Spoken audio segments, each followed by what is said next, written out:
সৎ মায়ের সাথে এমন কাজ কেউ কখনো করে না। যদি গল্পটি আপনারা সম্পূর্ণ শোনেন তাহলে আপনাদের মেশিন দিয়ে পানি চলে আসবে। আপনারা হাতের কাজ করতে বাধ্য হবেন, তাই হাতের কাজ করার আগে অবশ্যই হাতের কাছে আপনারা টিস্যু রাখবেন। আমি কখনো ভাবিনি যে স্কুল থেকে বাড়ি ফেরার পর আমাকে এমন দৃশ্য দেখতে হবে। আমি ভেবেছিলাম বাড়িতে শুধু আমি একাই থাকব, কিন্তু আমি আমার সৎ মায়ের ঘরের সামান্য খোলা দরজার পিছনে যা দেখলাম তা আমাকে অবাক করে দিল। সেই মুহূর্তটা এতটাই অন্তরঙ্গ এবং নিয়ন্ত্রণের বাইরে ছিল যে আমার পুরো দুনিয়া এক মুহূর্তে বদলে গেল। এরপর যা ঘটল তা আমাদের মধ্যে সবকিছু বদলে দিল, এমন কিছু যা আমরা দুজনেই কখনো ভুলতে পারব না। তো বন্ধুরা, সঙ্গে থাকুন, কারণ আমি আপনাদের বলব যে এই সব কীভাবে এমন এক রাতে পরিণত হল যা আমি কখনো ভুলব না। আমি এইমাত্র স্কুল থেকে বাড়ি ফিরেছিলাম। সারাদিনের ক্লান্তি আমার এমনভাবে অনুভূত হচ্ছিল যেন আমার ভারী ব্যাগটা আমার কাঁধের উপর চেপে বসে আছে। বাড়িতে একটা অদ্ভুত নীরবতা ছিল, শুধু ফ্রিজের হালকা আওয়াজ গুঞ্জন করছিল। পরন্ত বিকেলের সোনালি রোদ মেঝেতে লম্বা রেখা ফেলছিল, আর সবকিছু শান্ত স্নিগ্ধ লাগছিল। এমন মনে হচ্ছিল যেন আমি একেবারে একা। তারপর আমি আমার ব্যাগটা সোফায় ছুড়ে দিলাম, এই ভেবে যে আগে কিছু খাব আর তারপর কিছুক্ষণ বিশ্রাম নেব। অন্য কেউ বাড়ি আসার আগে, যেই আমি রান্নাঘরের দিকে এগোলাম, একটা আওয়াজ আমার মনোযোগ আকর্ষণ করল। একটা ধীর আওয়াজ, কিন্তু পরিষ্কার শোনা যাচ্ছিল। এরপর আমি এক মুহূর্তের জন্য থেমে গেলাম, বুঝতে পারছিলাম না যে আমি কি শুনছি। আওয়াজটা ধীর ছিল, যেন কোনো হালকা গুঞ্জন বা ফিসফিসানি। তাতে কিছু আলাদা ছিল, কিছু অন্তরঙ্গ প্রভাবিত করার মতো। তারপর আমি আরও মনোযোগ দিয়ে শুনলাম, এটা জানার চেষ্টা করে যে এই আওয়াজ কোথা থেকে আসছে। আওয়াজটা খুব জোরালো ছিল না, কিন্তু তাতে এমন কিছু ছিল যা আমাকে অস্থির করে তুলছিল। ধীরে ধীরে সামলে নিয়ে আমি হোলের দিকে পা বাড়ালাম। আমার পা মেঝেতে কোনো আওয়াজ করছিল না। যেই আমি আওয়াজের উৎসের কাছাকাছি পৌঁছলাম, তখন আমার সৎ মায়ের ঘরের দরজাটা সামান্য খোলা ছিল। শুধু এতটাই খোলা ছিল যে আমি বিছানার কিনারার আর তার ওপাশের একটা অংশ দেখতে পাচ্ছিলাম। আমার দেখা উচিত হয়নি। এটা আমি জানতাম যে দেখা উচিত নয়, কিন্তু কিছু একটা আমাকে সেই দরজার দিকে টেনে নিয়ে যাচ্ছিল। আমার জানার ইচ্ছা আমাকে বাধ্য করছিল। তখন আমি একটু ঝুঁকে দরজার সেই ছোট্ট ফাঁক দিয়ে উকি দিলাম। তখনই আমি দেখলাম যে আমার সৎ মা বিছানায় শুয়ে আছেন, তার পিঠটা সামান্য বাঁকানো। তার চোখ বন্ধ আর তিনি পুরোপুরি আনন্দে ডুবে আছেন। এক মুহূর্তের জন্য আমি নড়তেও পারলাম না, আমি সেখানেই দাঁড়িয়ে রইলাম। আমার শ্বাস বন্দী হয়ে গিয়েছিল যেন আমি যা দেখছিলাম তা বোঝার চেষ্টা করছিলাম। তিনি নিজেকে স্পর্শ করছিলেন, তার আঙুলগুলো ধীরে ধীরে এবং অবিরাম একটা ছন্দে নড়ছিল। আর তার ধীর ধীর দীর্ঘশ্বাস তার ঠোঁট থেকে বেরিয়ে আসছিল। এই দৃশ্য আমার ভেতরের গভীরে নেমে গেল, এমন কিছু যা আমি আগে কখনো অনুভব করিনি। এবার হঠাৎ করে দেখে আমার হৃদস্পন্দন দ্রুত হয়ে গেল।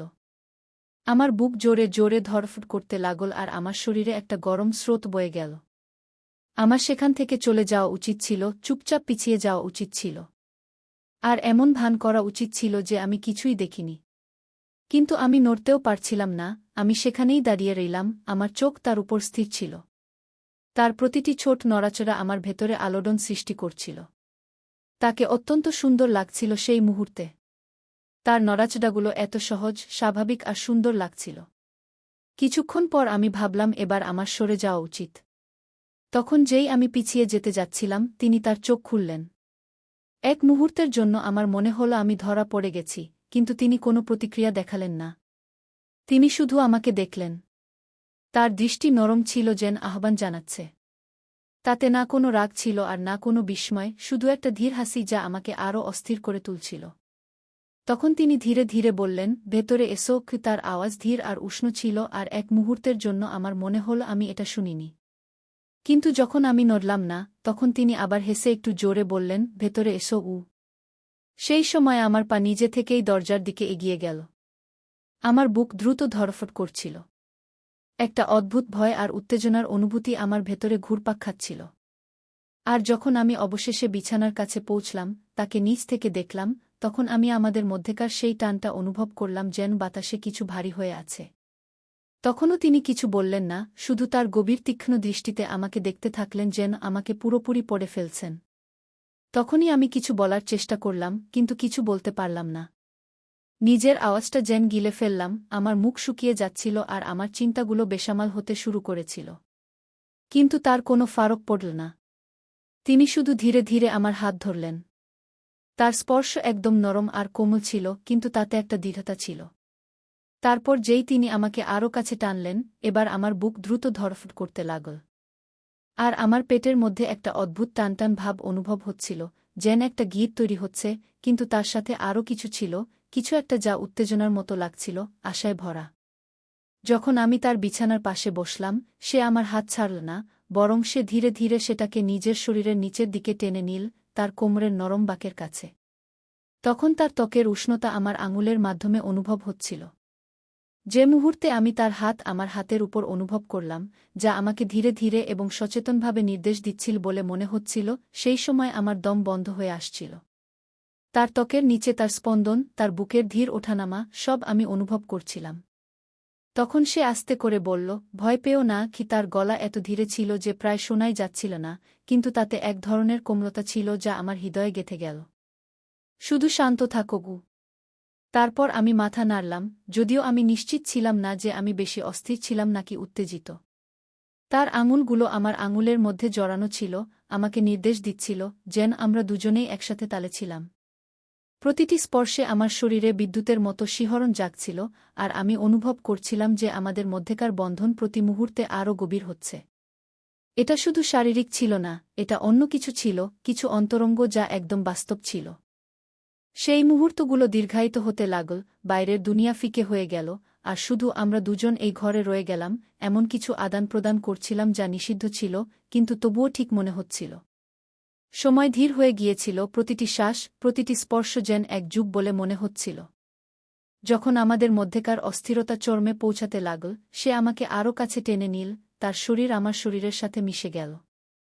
তখন আমি তার ত্বকের উষ্ণতা, তার শ্বাসের উষ্ণতা আমার গলায় অনুভব করছিলাম। তার ঠোঁট হালকাভাবে আমার কানের পাশে গেল, আর সে আবার ধীরে ধীরে ফিসফিস করে বলল, এখানেই থাকো কু। তার গলায় একটা শান্ত অনুরোধ ছিল যা আমার হৃদস্পন্দন থামিয়ে দিয়েছিল। যেও না গি। এইসব শুনে আমি চাইলেও যেতে পারতাম না। আমাদের মধ্যেকার টানটা খুব গভীর ছিল, বন্ধনটা খুব শক্তিশালী ছিল। আমরা এই মুহূর্তে বাধা পড়েছিলাম, আর বাকি সবকিছু সাধারণের বাইরে ছিল। আমি ধীরে ধীরে তার দিকে ঝুঁকলাম, আমার ঠোঁট তার ঠোঁট থেকে কয়েক ইঞ্চি দূরে ছিল। তার শ্বাসের উষ্ণতা আমার ত্বকে অনুভব হচ্ছিল। সময় যেন থমকে গিয়েছিল, পৃথিবী যেন নিজের শ্বাস আটকে রেখেছিল, কারণ আমরা দুজনেই এমন এক জিনিসের কিনারায় ছিলাম যা আমরা অস্বীকার করতে পারছিলাম না। আমাদের মধ্যেকার বাতাস আশায় ভরা ছিল, আর সেই টান আমার পুরো শরীরে শিহরণ জাগিয়ে দিয়েছিল। তারপর, যখন আমার মনে হলো যে এই মুহূর্তটা এবার ভেঙে যাবে, তখনই সে আমার দিকে ঝুঁকে তার ঠোঁট আমার ঠোঁটে আলতো করে ছুঁয়ে দিল। সেই হালকা স্পর্শ আমার ভেতরে আবার উষ্ণতার ঢেউ বইয়ে দিল। শুরুতে এটা হালকা ছিল, যেন আমরা দুজনেই এটা অনুভব করছিলাম, কিন্তু তারপর এটা গভীর হল। তার ঠোঁট আমার ঠোঁটের উপর আরও দুইভাবে চেপে বসল। তার হাত তখনও আমাকে পথ দেখাচ্ছিল, আমাকে দেখাচ্ছিল যে সে কি চায়, আর আমরা দুজনেই কি চাই। সেই চুম্বন ধীর, কোমল ছিল, তাতে এমন এক আকাঙ্ক্ষা ছিল যা কেবল আমরাই বুঝতে পারছিলাম। মনে হচ্ছে যেন আমরা দুজনে যা কিছু চেপে রেখেছিলাম তা সেই মুহূর্তে বয়ে যাচ্ছে। প্রতিটি স্পর্শ, প্রতিটি শ্বাস, প্রতিটি হৃদস্পন্দন একসাথে ডুবে যাচ্ছিল, যেন আমরা অবশেষে সেই অস্থিরতার কাছে হার মেনেছিলাম যা আমাদের দুজনের মধ্যে তৈরি হচ্ছিল। আমরা এভাবেই একে অপরকে জড়িয়ে অনেকক্ষণ রইলাম, বাইরের দুনিয়া ভুলে গিয়েছিলাম। আমি অনুভব করতে পারছিলাম যে তার শরীর হালকা কাঁপছিল, আর তার ধীর শ্বাসের শব্দ আমাদের মধ্যেকার বাতাসে প্রতিধ্বনিত হচ্ছিল। অবশেষে তিনি একটু পিছিয়ে গেলেন, তখন তার কপাল আমার কপালে ঠেকেছিল। তার চোখ অর্ধেক বন্ধ, অর্ধেক খোলা ছিল, যেন সে নিজের শ্বাস গোছাচ্ছে। তখন আমি তার ঠোঁটে একটা হালকা হাসি দেখলাম, যাতে এক ধরনের তৃপ্তি ছিল, যা আমার মন আনন্দে ভরিয়ে দিয়েছিল। তুমি ঠিক আছো? তিনি ধীরে ধীরে জিজ্ঞাসা করলেন। তার গলা খুব কষ্টে শোনা যাচ্ছিল, কিন্তু তাতে এমন এক কোমলতা ছিল যা আমাকে নিরাপদ এবং আপন অনুভব করাল। আমি হ্যাঁ সূচক মাথা নাড়লাম, কারণ শব্দ আমার মুখ থেকে বেরোচ্ছিল না। তিনি আবার হাসলেন, তার আঙুলগুলো আমার চুলের মধ্যে হালকাভাবে চালিয়ে দিলেন। তিনি একবার ফের আমার দিকে ঝুঁকে আমার গালে হালকা করে তার ঠোঁট ছুঁয়ে দিলেন, আর তারপর পুরোপুরি পিছিয়ে গেলেন। ঘরে এখন একটা উষ্ণ, শান্ত পরিবেশ ছিল। যে টানটান ভাব আগে ছিল তা এখন এক কোমল, উজ্জ্বল তৃপ্তিতে বদলে গিয়েছিল। আমরা দুজনেই অনেকক্ষণ কিছু বললাম না, শুধু এভাবেই বসে রইলাম। আমাদের শ্বাস ধীরে ধীরে স্বাভাবিক হচ্ছিল। আমাদের মধ্যেকার উষ্ণতা এখন আরও নরম, আরও অন্তরঙ্গ হয়ে গিয়েছিল। তারপর তিনি তার মাথা আমার কাঁধে রাখলেন, আর আমি আমার হাত তার চারপাশে জড়িয়ে ধরলাম আর তাকে কাছে টেনে নিলাম। যেমন আমরা এই হালকা ম্লান আলোতে বসেছিলাম, বাড়ির হালকা ঘরোয়া শব্দ আমাদের ঘিরে ধরছিল। যা কিছু আমাদের মধ্যে ছিল তা নতুন, ভঙ্গুর এবং সম্পূর্ণ অপ্রত্যাশিতভাবেই ঘটেছিল। কিন্তু সেই মুহূর্তে এই সবের কোনো মানে ছিল না। শুধু এটাই গুরুত্বপূর্ণ ছিল যে আমরা এখানে ছিলাম, এমন কিছু লেনদেন করছিলাম যা অত্যন্ত বিশেষ মনে হচ্ছিল, এমন কিছু যা কোনো কল্পনার অতীত ছিল। আর আপাতত এটুকুই যথেষ্ট ছিল। এই সবের মধ্যে আমাদের দুজনের মাঝের নীরবতা ধীরে ধীরে কমে আসছিল। ওদিকে জানালা দিয়ে ছেকে আসা রোদ এখন হালকা হতে শুরু করেছিল, ঘরে একটা নরম সোনালি আভা ছড়িয়ে দিচ্ছিল। কিন্তু ভেতরের সবকিছুতে একটা অদৃশ্য শক্তি ভরে ছিল, যা কিছু এইমাত্র ঘটেছিল তার গভীরতা পরিবেশে বজায় ছিল। আর যদিও আমরা দুজনের কেউই কিছু বলছিলাম না, কিন্তু এমন মনে হচ্ছিল যেন আমরা দুজনেই এমন কোনো মুহূর্তের অপেক্ষা করছিলাম যা এখনও পুরোপুরি ঘটেনি। আমি অনুভব করতে পারছিলাম যে তার শরীরটা আমার তুলনায় একটু শিথিল হতে শুরু করেছিল, কিন্তু যেভাবে তিনি আমার আরও কাছে সরে আসছিলেন, তার হাতটা ধীরে ধীরে আমার বুকের উপর রাখা ছিল, এটা স্পষ্ট ছিল যে আমাদের মধ্যে যা শুরু হয়েছিল তা এখনও শেষ হয়নি। আমার বুকটা তখনও জোরে ধড়ফড় করছিল, একটা অদ্ভুত উত্তেজনা আর নার্ভাসনেস আমার ভেতরে দৌড়চ্ছিল। তার উপস্থিতির প্রতিটি অংশ আমার চেতনা জুড়ে ছেয়েছিল, তার ধীর শ্বাসপ্রশ্বাস, তার ত্বকের উষ্ণতা যা আমার ত্বকের সংস্পর্শে ছিল, আর তার পারফিউমের হালকা সুগন্ধ যা তখনও বাতাসে মিশেছিল। তখনই ও আলতো করে মাথা ঘোরাল, তখন ওর ঠোঁট আমার গলার কাছে আলতো করে ছুঁয়ে গেল, যা আমার শরীরে একটা শিরশিরানি বয়ে দিল। সেই স্পর্শ হালকা ছিল, যেন আমি সেখানে ছিলামই না, কিন্তু সেটা আমার ভেতরে কিছু জাগিয়ে দিল, একটা ধিকিধিকি জ্বলা আকাঙ্ক্ষা। আমি কিছুক্ষণের জন্য চোখ বন্ধ করলাম, তারপর সেই অনুভূতিটা নিজের মধ্যে ধারণ করতে দিলাম। তারপর আমি ওর দিকে তাকালাম, তখন ওর চোখ আমার চোখের সাথে মিলল, আর এইবার ওর দৃষ্টিতে অন্য কিছু ছিল, কিছু গভীর, আর আরও তীব্র। আগের কোমলতা তখনও ছিল, কিন্তু তার নিচে একটা খিদে লুকিয়ে ছিল যা আমারই মতো মনে হচ্ছিল। ও একটা শব্দ বলেনি, কিন্তু যেভাবে ওর আঙুলগুলো আমার শরীরে আলতো আলতো বৃত্ত আঁকছিল, তা আমাকে সবকিছুর কথা বলে দিয়েছিল। তারপর আমি এগিয়ে গিয়ে ওর ঠোঁটে আবার স্পর্শ করলাম, কিন্তু এইবার কোনো দ্বিধা ছিল না, কোনো সীমা পরখ করার চেষ্টা ছিল না। এই চুম্বনটা গভীর ছিল, আরও তীব্র, যেন যে আকাঙ্ক্ষা আমরা দুজনেই এতদিন আটকে রেখেছিলাম তা অবশেষে বেরিয়ে এসেছিল। ওর আঙুলগুলো আমার বুকের উপর সরতে লাগল, তারপর ওর আঙুল আমার শার্টের কাপড়ে চেপে বসল, যেন ও আমাকে আরও কাছেই টানছে।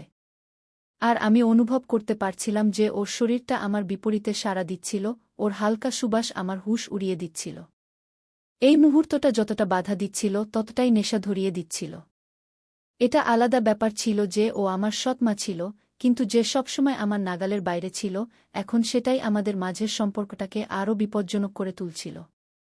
আর আমিও নিজেকে ওকে চাওয়া থেকে আটকাতে পারছিলাম না। যখন ওর হাত আমার ঘাড়ের পিছনে চলে গেল, তখন ও আমাকে আরও নিচে টেনে নামাতে নামাতে, যখন ও বিছানায় নিজের অবস্থান বদলাচ্ছিল, তখন ওর শরীর বালিশে আরামে এলিয়ে দিল আর ও আমাকে নিজের দিকে টানছিল। আমি সেই টান অনুসরণ করতে থাকলাম, যা এখন খুব জোরালো হয়ে উঠেছিল, আর শীঘ্রই আমি নিজেকে ওর উপর ঝুঁকে থাকতে দেখলাম, হাত দিয়ে নিজেকে সামলে, ওর দিকে তাকিয়ে থাকলাম। আমার শ্বাস হালকা আর দ্রুত হয়ে আসছিল, ওর বুকও দ্রুত ওঠানামা করছিল, কিন্তু ওর চোখ আমার চোখেই স্থির ছিল। আর সেই মুহূর্তে আমাদের মাঝের উষ্ণতা অনুভব করা যাচ্ছিল। তারপর ও হাত ওপরে তুলল, আলতো করে আমার শরীরের রেখা স্পর্শ করল, তারপর ও আমাকে নিচে টেনে নিল, তখন আমরা ঠোঁট আরও একটা উষ্ণ চুম্বনে মিলিত হল।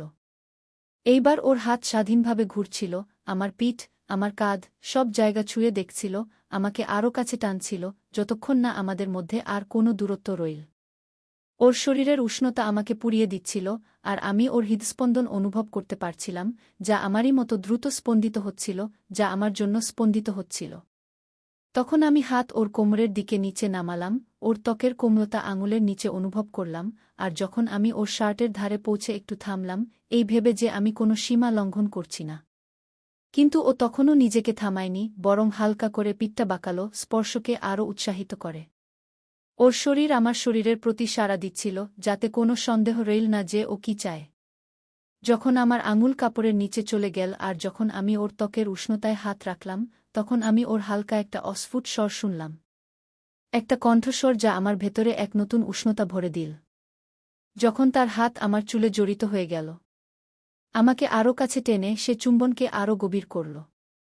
তার ঠোঁট দুটো সামান্য খোলা ছিল আমাকে ভেতরে ডাকার জন্য। তার স্বাদ ছিল মাদকতাপূর্ণ, আর আমি তার শরীরে বয়ে চলা টানটা অনুভব করতে পারছিলাম। যেভাবে সে আমার নিচে নড়াচড়া করছিল, তার প্রতিটি স্পর্শে এমন এক তীব্রতা ছিল যে অন্য কিছু ভাবা অসম্ভব হয়ে পড়েছিল। আমরা তখন একে অপরের মধ্যে সম্পূর্ণ হয়ে গিয়েছিলাম। আমাদের মাঝের সব দেওয়াল ভেঙে পড়ছিল। যেন আমরা সেই আকাঙ্ক্ষা পূরণ করছিলাম যে আগুন এতদিন ধরে সতহের নিচে জ্বলছিল। এখন ফেরার কোনো পথ ছিল না। এই অনুভূতির ভার পরিবেশে ছিল, কিন্তু আমাদের কেউ তা নিয়ে ভাবেনি। শুধুমাত্র এই মুহূর্ত, এই সংযোগ, আর এই অটুট টান যা আমাদের একে অপরের দিকে টানছিল, সেটাই এখন গুরুত্বপূর্ণ ছিল। তার হাত সবখানে ছিল। আমার কাঁধ, বাহু আর বুকের রেখা অনুভব করছিল। যেন সে আমাকে যথেষ্ট পরিমাণে পাচ্ছিল না। আর আমিও ঠিক তেমনি অনুভব করছিলাম। যতবার আমি তাকে স্পর্শ করছিলাম, তত বেশি আমি দেখলাম। আর এই সব কিছুর তীব্রতা প্রায় অসহনীয় হয়ে উঠছিল। মনে হচ্ছিল যেন আমরা অনেক দিন ধরে নিজেদের আটকে রেখেছিলাম। আর এখন যখন দরজা খুলে গেছে, তখন আমাদের ভাসিয়ে নিয়ে যাওয়া এই বন্যাকে থামানোর কোনো উপায় ছিল না। সে আমার ঠোঁটে হালকা দীর্ঘশ্বাস ফেল।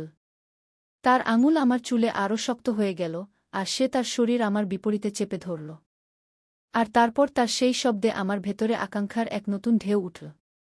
আমিও তাকে যথেষ্ট পরিমাণে পাচ্ছিলাম না। তার গন্ধ, তার স্বাদ, আর আমার নিচে তার শরীরের অনুভূতি। আমার শরীরের প্রতিটি অংশ বলছিল, আর আমি জানতাম যে এখন আর ফেরা সম্ভব নয়। এই মুহূর্তের পর তো একেবারেই নয়। তারপর আমি এক মুহূর্তের জন্য নিজেকে পেছনে সরালাম।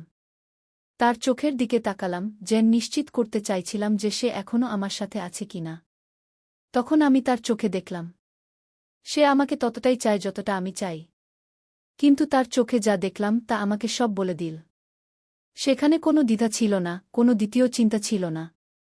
শুধু সেই জ্বলন্ত খিদে যা শুরু থেকেই ছিল, আমাকে এগিয়ে যেতে প্রেরিত করছিল। কিছু না বলেই সে আবার আমার হাত ধরল। তার আঙুল আমার শার্টের সামনে চেপে বসল। তারপর আমাকে নিজের কাছে টেনে নিল। তার মধ্যে একটা হালকা তাড়াহুড়ো ছিল। আর যখন আমাদের ঠোঁট আবার মিলল, তখন আমি নিজেকে পুরোপুরি এর মধ্যে হারিয়ে ফেললাম। সব সন্দেহ, সব ভয় ছেড়ে দিয়ে। আর সেই আকাঙ্ক্ষা পূরণ করতে লাগলাম যা আমাদের মধ্যে তখন থেকে তৈরি হচ্ছিল, যখন থেকে আমি সেই ঘরে এসেছিলাম। আমাদের মধ্যেকার টানাপোড়েন বিদ্যুতের মতো ছিল। প্রতিটি স্পর্শ, প্রতিটি চুম্বন আমাদের সেই সীমার আরও কাছে ঠেলে দিচ্ছিল। তার শরীর আমার নিচে নড়ছিল। তার হাত আমার ত্বকের উপর ঘুরছিল, যেন সে আমাকে যথেষ্ট পরিমাণে পাচ্ছিল না। আর তার শ্বাসের শব্দ ঘরে প্রতিধ্বনিত হচ্ছিল, আমাকে আরও পাগল করে তুলছিল। এখন আমরা পুরোপুরি একে অপরের মধ্যে হারিয়ে গিয়েছিলাম। সেই আবেগে জড়িয়ে পড়েছিলাম যা আমাদের পুরোপুরি নিজের দখলে নিয়ে নিয়েছিল। আর এখন ফেরার কোনো পথ ছিল না। তখন আমি তার আঙুল আমার বুকে অনুভব করলাম। তার স্পর্শ আমার শরীরে শিহরণ জাগাচ্ছিল, যেন সে আমাকে আরও কাছে টানছিল। তবুও তার শরীর আমার নিচে উত্তেজনায় ভরা ছিল, যেন আরও চাওয়ার আকুতি জানাচ্ছে। আর আমি তাকে সব দিলাম। প্রতিটি স্পর্শ, প্রতিটি চুম্বন, প্রতিটি ফিসফিসানি আমাদের এই মুহূর্তে আরও গভীরে নিয়ে গেল। এই মুহূর্তটা প্রায় অসহনীয় ছিল। আমাদের মধ্যেকার টানাপোড়েন চরমে পৌঁছে গিয়েছিল। যেন আমরা কোনো গভীরতর এবং আরও তীব্র কিছুর দিকে এগোচ্ছিলাম। কিন্তু আমরা এখনই সেখানে যেতে প্রস্তুত ছিলাম না। আমরা সেখানেই থেমে রইলাম, সেই কিনারায়। প্রতিটি স্পর্শ, প্রতিটি চুম্বনের আনন্দ নিচ্ছিলাম। যখন আমাদের মধ্যেকার উষ্ণতা বেড়েই চলেছিল, এমনকি মনে হচ্ছিল যে আমরা দুজনেই এই তীব্রতায় ফেটে যাব। এখন আমি তাকে আমার নিচে কাঁপতে অনুভব করতে পারছিলাম। তার শ্বাস ছোট এবং ভাঙা ভাঙা হয়ে আসছিল, যেন সে আমাকে আঁকড়ে ধরেছিল। তার শরীর আমার বিপরীতে এমনভাবে চেপেছিল যে আমার মাথা ঘুরছিল। আর আমি জানতাম যে সেও একই জিনিস অনুভব করছে। সেই একই অসহনীয় টানাপোড়েন, সেই একই মুক্তির আকুলতা। কিন্তু আমরা এখনও সেখানে ছিলাম না যেখানে থাকা উচিত ছিল। বরং আমরা তখনও সেই কিনারায় থেমেছিলাম। সেই মুহূর্তটাকে দীর্ঘায়িত করছিলাম, আশাকে আরও একটু বাড়তে দিচ্ছিলাম, যতক্ষণ না তা সহ্য করার ক্ষমতার বাইরে চলে যায়। ঘরটা আমাদের শ্বাসের শব্দে, আমাদের নামের ফিসফিসানিতে ধীরে ধীরে ভরে উঠছিল। যেন আমরা সেই আবেগের কাছে আত্মসমর্পণ করছিলাম যা এতদিন ধরে আমাদের মধ্যে জ্বলছিল। এই মুহূর্তটা নিখুঁত ছিল। আমাদের মধ্যেকার এই সংযোগ। আর যখন আমি তাকে আমার আরও কাছে টানলাম, আমাদের শরীর একসাথে একতালে চলছিল। তখন আমি জানতাম যে এরপর আর কিছুই আগের মতো থাকবে না। তারপর আমরা একটা সীমা পার করলাম। এখন আমরা সাধারণের থেকে বেড়ে কিছু বিপজ্জনক ক্ষেত্রে পা রেখেছিলাম। কিন্তু আমার আর কোনো কিছুর পরোয়া ছিল না। কোনো কিছুর পরোয়া ছিল না, কারণ সেই মুহূর্তে যখন আমরা কিছু গভীর মুহূর্তে পা রাখছিলাম, কেবল সেটাই গুরুত্বপূর্ণ ছিল। তার স্পর্শ, তার চুম্বন, তার শরীরের অনুভূতি, যেন আমরা পুরোপুরি একে অপরের মধ্যে হারিয়ে গেছি। আর যখন আমরা অবশেষে নিজেদের একে অপরের মধ্যে ছেড়ে দিতে লাগলাম, কারণ আমি জানতাম যে এটা তো সবে শুরু ছিল। তো বন্ধুরা, এই ছিল আমাদের আজকের ছোট্ট গল্প। আপনাদের এই গল্পটা কেমন লাগলো কমেন্ট করে অবশ্যই জানান। যদি আপনাদের এই গল্পটা ভালো লেগে থাকে তাহলে এটাকে লাইক করুন আর আপনার বন্ধুদের সঙ্গে শেয়ার করুন। ভবিষ্যতেও এমন রোমাঞ্চকর গল্পের জন্য আমাদের চ্যানেল সাবস্ক্রাইব করুন আর বেল আইকনটা টিপতে ভুলবেন না, যাতে আপনি আমাদের কোনো গল্প মিস না করেন। ধন্যবাদ।